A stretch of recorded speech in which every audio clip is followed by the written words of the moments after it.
Hey guys, Caleb here. I'm gonna show you what I've got here. It's actually a pocket knife. I think it's either one of the 5 sharpest knives in the world.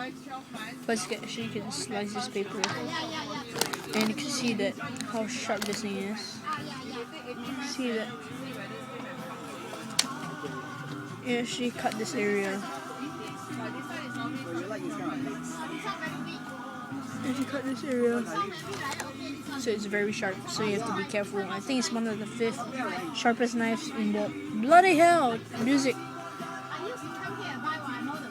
So this is very sharp.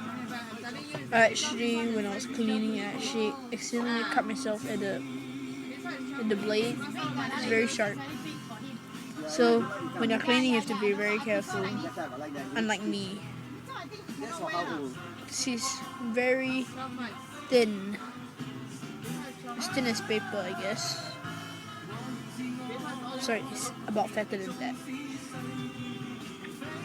See that? And the best thing is this actually a can opener. You can actually open the cans when you don't know how to. And bloody hell. Let's test this. See how sharp this thing is.